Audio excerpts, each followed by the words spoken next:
तो आज मैं जिस टॉपिक के बारे में डिस्कस करूंगी वो है introduction of anatomy and physiology. तो सबसे पहले लोगों को क्वेश्चन यही होता है कि फादर ऑफ एनाटॉमी कौन थे। तो फादर ऑफ मॉडर्न एनाटॉमी जो थे वो एंड्रस वेसिलस थे।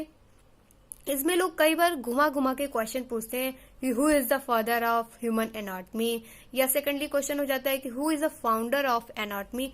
तो वो एंड्रस वेसिलस ही थे। लेकिन सेकेंडली जो एक नया क्वेश्चन रहता है कि लोगों को कंफ्यूजन करने वाला कि जो एनाटॉमी टर्म था वो किसने डिस्कवर किया था, तो वो अरस्तु ने डिस्कवर किया था। सेकेंडली अब हम यहाँ पर बात करेंगे कि फादर ऑफ फिजियोलॉजी कौन थे।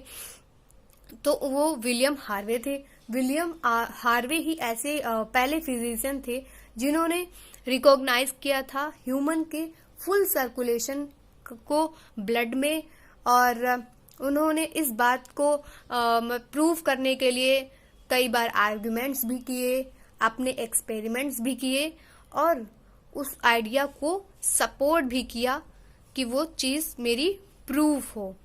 इसके बाद में जो मॉडर्न फिजियोलॉजिस्ट हैं वो क्लाउडे बर्नार्ड हैं, जो कि मॉडर्न एक्सपेरिमेंटल फिजियोलॉजी है।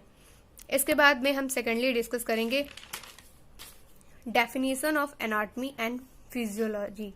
तो सबसे पहले हम एनाटॉमी के बारे में डिस्कस करेंगे कि anatomy is the structures and functions of body, यानी हमारी बॉडी के जो भी स्ट्रक्चर्स हैं उनके बारे में हम स्टडी करेंगे, और उनसे रिलेटेड जितने भी फंक्शंस हैं उनके बारे में भी हम डिस्कस करेंगे। सेकेंडली डेफिनेशन ये है कि study of body parts and their relationship, यानी कि जितने भी हमारे बॉडी के पार्ट्स हैं उनके बारे में तो हम स्टडी करेंगे ही, लेकिन सेकेंडली उनके जो रिलेशनशिप है उनसे भी क्या हो रहा है उनके बारे में भी हम डिस्कस करेंगे। The branch of science that study the physical structures of human body. Third definition यही है कि हमारी बॉडी के जो फिजिकल स्ट्रक्चर्स हैं ऑफ ह्यूमन बॉडी के उनके बारे में हम पढ़ेंगे। अब डेफिनेशन है फिजियोलॉजी, तो the branch of biology that deals with the internal working of living things including functions such as metabolism, respiration and reproduction। तो ये एक बायोलॉजी की ब्रांच है जो कि बॉडी के इंटरनल फंक्शंस के बारे में डिस्कस करता है, उनके फंक्शंस को बताता है कि मेनली कौन सा वर्क करते हैं, जैसे कि metabolism, respiration and reproduction. Secondly जो फिजियोलॉजी की डेफिनेशन है वो ये है कि physiology is a branch of science that deals with the various functions of living organism and the process which regulate them, यानी कि हम लिविंग ऑर्गेनिज्म के इंटरनल जो फंक्शंस हैं उनके बारे में डिस्कस तो करेंगे ही, पर जो प्रोसेस है, जो प्रोसेस जो उन्हें रेगुलेट करते हैं उनके बारे में भी हम पढ़ेंगे। तो अब तो ये डेफिनेशन हो गई और फाउंडर्स भी पता चल गए एनाटॉमी के।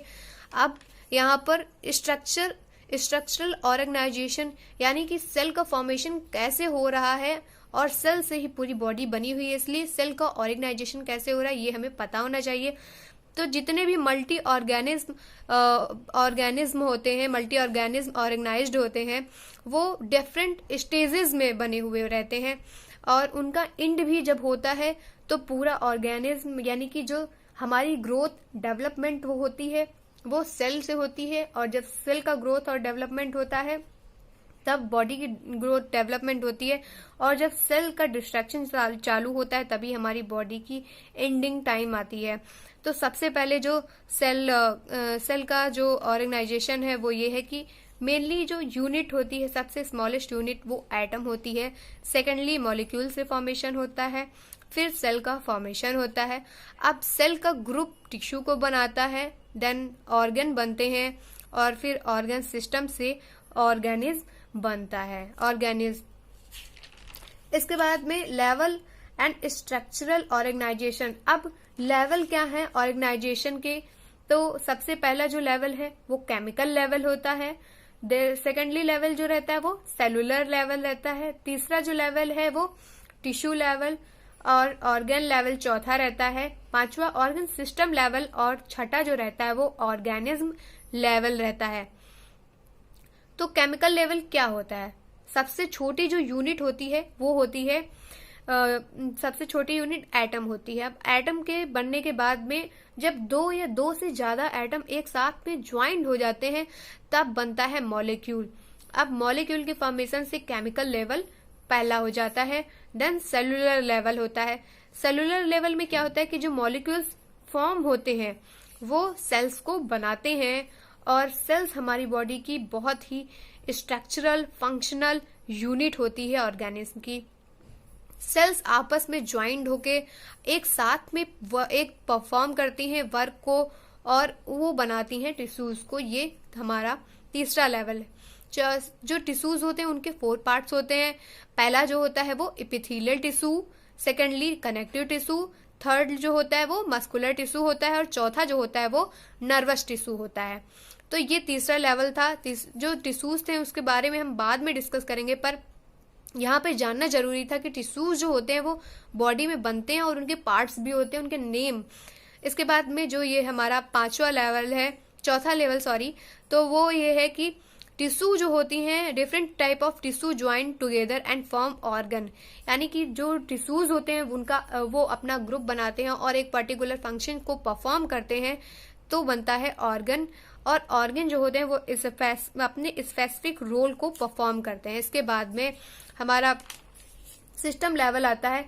System consist of related organ, यानी कि सिस्टम जो होता है वो बहुत सारे ऑर्गन से रिलेटेड होता है विद द कॉमन फंक्शन। अब जो ऑर्गन्स अपने फंक्शंस को परफॉर्म करते हैं उसके बारे में वही हमारा होता है सिस्टम लेवल। अब यहाँ पर आप ये डायग्राम देख सकते हैं। डायग्राम कैसे क्या बना है मैं आपको समझाती हूँ। सबसे पहले एटम लेवल है। एटम लेवल ये है, एटम जो होता है वो छोटी से छोटी इकाई होती है। फिर एटम आपस में कनेक्ट होकर बनाता है मॉलिक्यूल।